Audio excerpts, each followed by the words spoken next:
Hey everyone, Shankar Pure here, and today, again, like always, we're going to talk about the Bitcoin price and the broader markets and how they're doing. We've been getting a nice pump this week so far. Let's see if we can maintain that. Please remember, I'm not a financial advisor, and all this information is for entertainment purposes only. So without further ado, let's dive right into the charts. All right, guys. So we're looking at Bitcoin right now. So this is the BLX chart. So this has the most history, the longest charted history of Bitcoin from all the way back to about 2010. So the BLX chart I use on a longer time frame, either from daily or further because it doesn't update minute to minute. It's not live.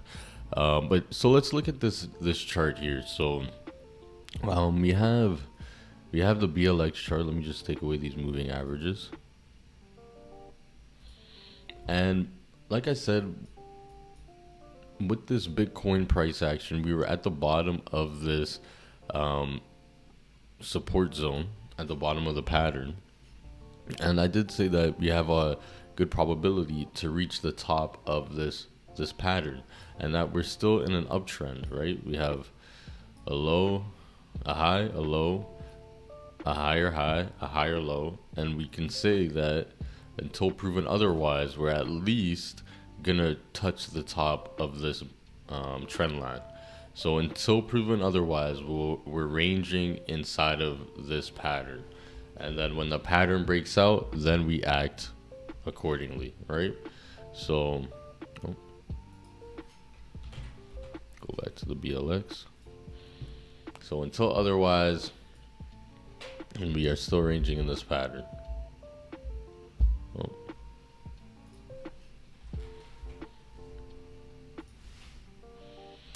So again, with our Elliott wave theory, we have 5 waves. So we have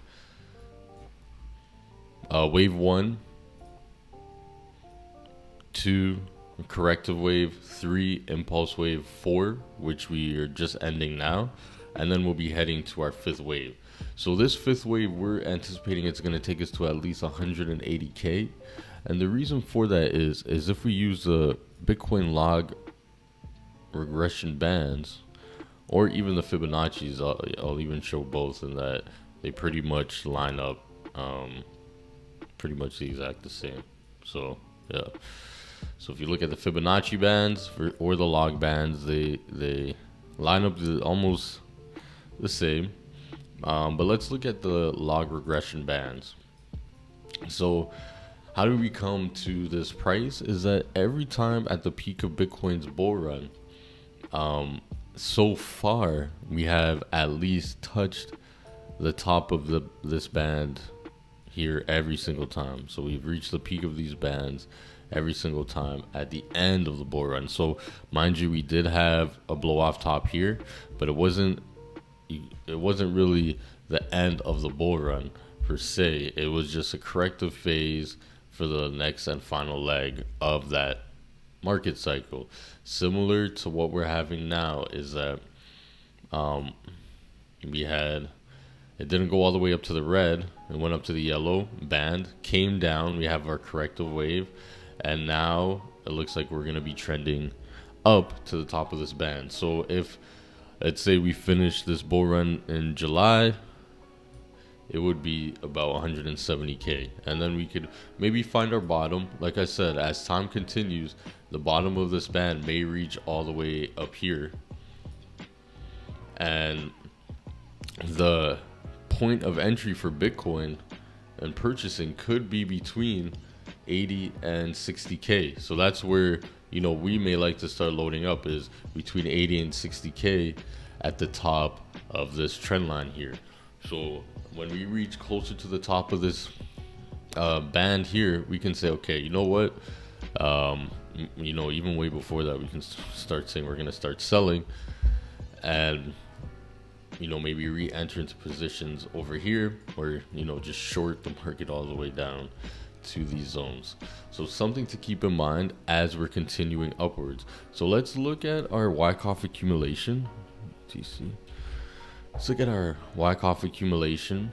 I do like talking about this. We've been tracking this here on this channel since February, and we've had strong conviction that we are in a Wyckoff accumulation schematic, and that we're in the phase D. So we had the downward consolidation here, sideways consolidation, and during the sideways consolidation we also formed a bull pattern right here.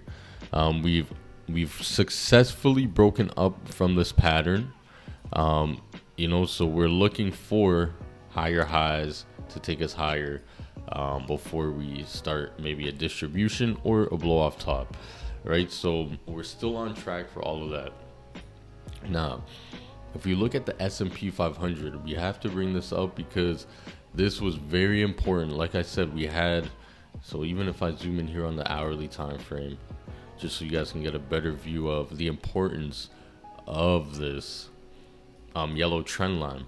So when we were correcting, we really didn't have, we had, a rollover.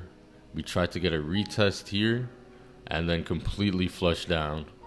And then we had a high. We had a high here, got rejected. A top got rejected. Another top got rejected. So that was a double top. And like I said in the video before, is that we had a bearish divergence. We could have pulled back here, double bottom, and came and broke through and moved forward. But what we've done is we've actually opened above. Our open was above the this trend line.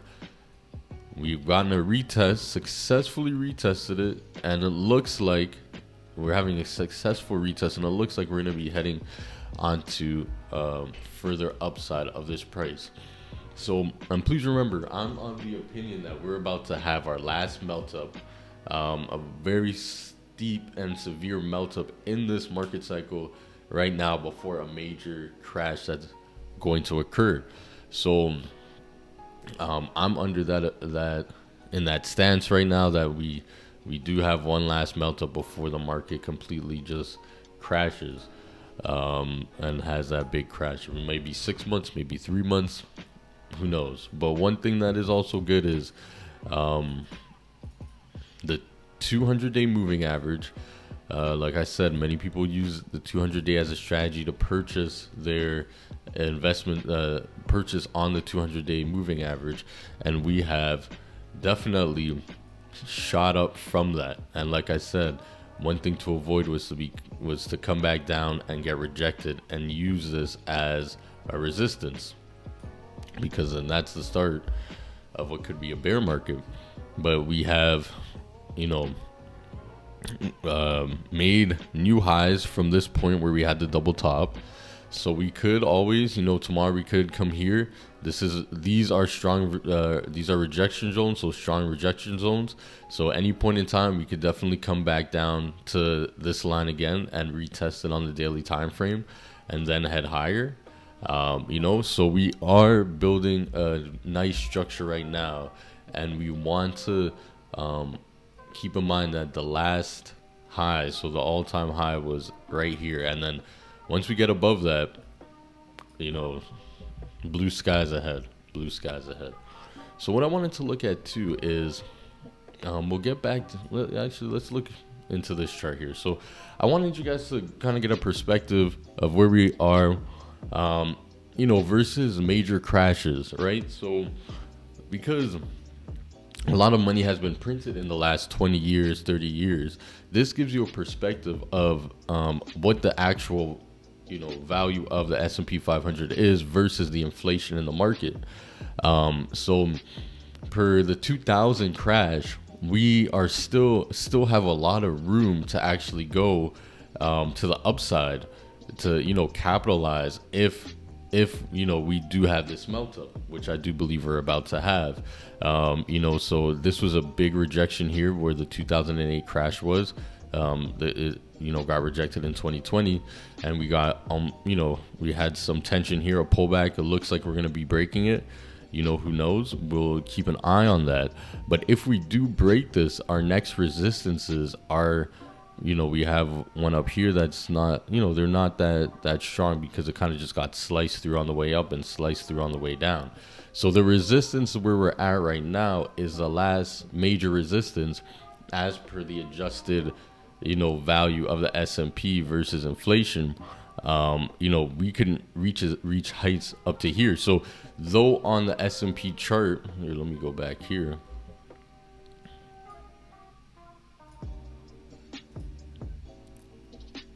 Though on the S&P chart, we're looking like, one second. Let me go to, just want to show you guys. Yeah, so the S&P chart, this is from, so this is 1997 right here. Let's go 1 month.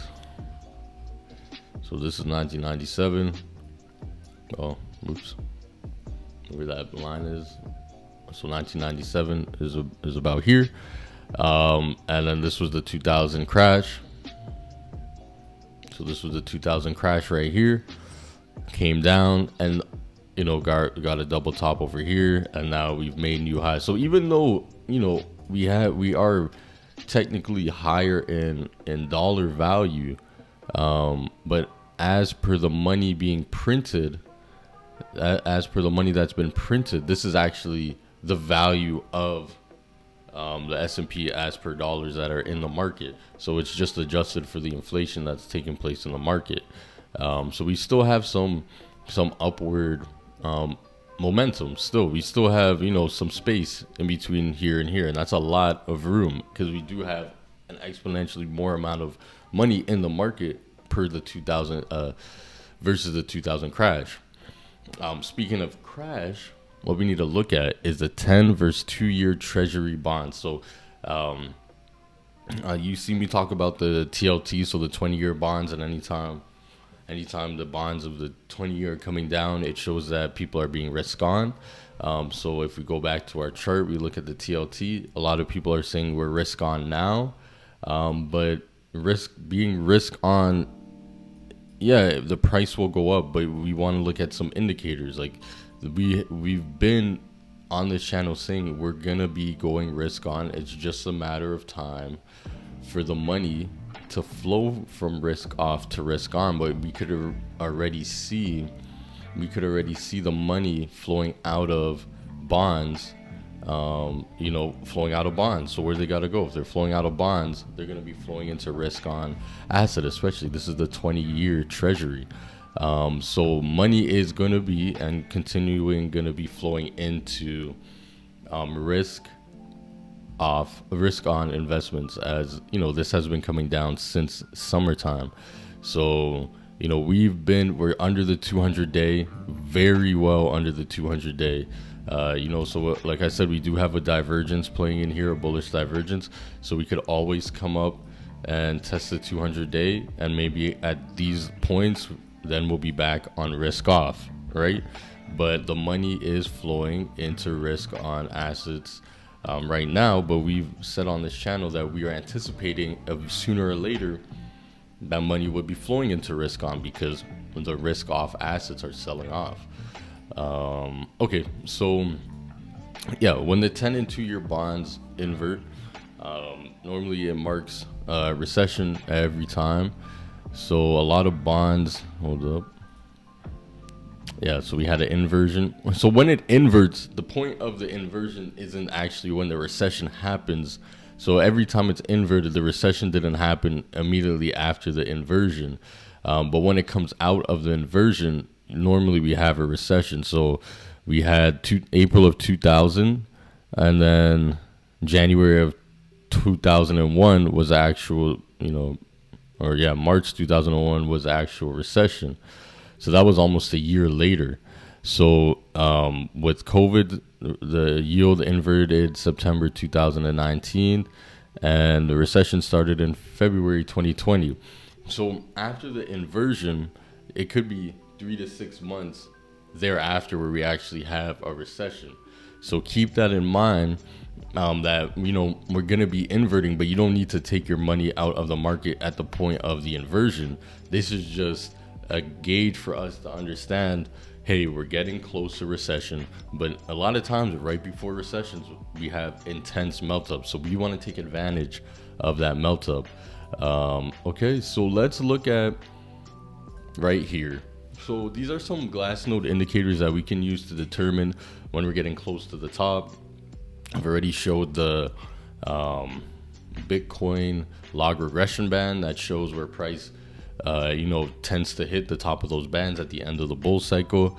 We are looking at this too. So this is the reserve risk of holding Bitcoin.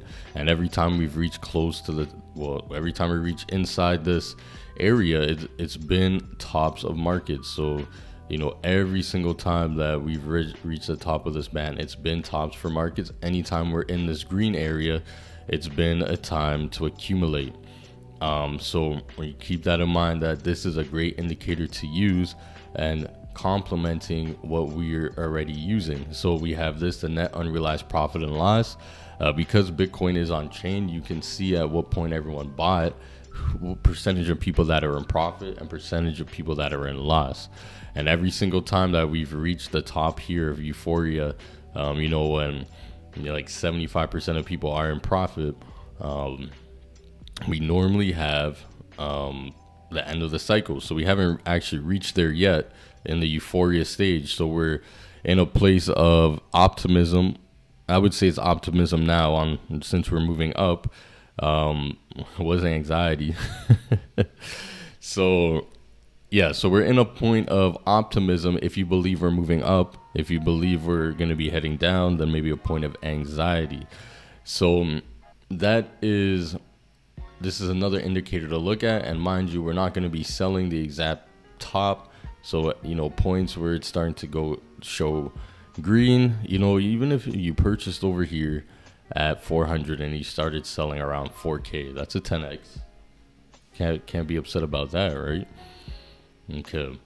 So those are some indicators that I wanted us to look at, as well as the Bitcoin net realized profit. So, this one, just anytime you see these high spikes, it shows the profit and loss of all move coins. So whenever you get big spikes of people moving coins that are in profit, it also can indicate that we're at a local top or we're at a top of the market. This one for me, I don't use that much, but I thought, I'll just introduce it to you guys so you can see, because you can see the spike here was higher than over here and similar to that over here, but this was just a minor pullback versus when over here was not a minor pullback. It was, we had like a 3-month bear market after that, right? A good signs for using this actually is for what I like to use it for is showing where, we could be at potential bottoms, especially in this market. We had major sell-offs here. We had major losses, people selling at losses in this area. So you can kind of counter trade this. Anytime people are selling in losses, that's when you start purchasing, right? And vice versa. So all right. So thank you so much for watching today's video. I really do appreciate it. We are heading up higher, I do believe, into this last melt up phase before a massive crash. It could be something similar to 1929 in these markets. So just keep in mind that we have on this channel said that we're in a Wyckoff accumulation. It is playing out as we see it. So yeah, the Wyckoff accumulation is playing out, but you want to keep in mind that now that we have gotten a lot of confirmations and this is playing out, we want to start looking at the other side and times where we can sell, while maintaining that we're still going up, right? So I'm going to be showing some more indicators so you guys can see, where we can start taking profits, where we may see this market going to, until why, if anything comes up. And always remember, have your if-then statements so that you don't get caught up in the markets. All right, so thank you so much for watching. Please like, subscribe, comment, and share if you found this video informative. Thank you. Take care.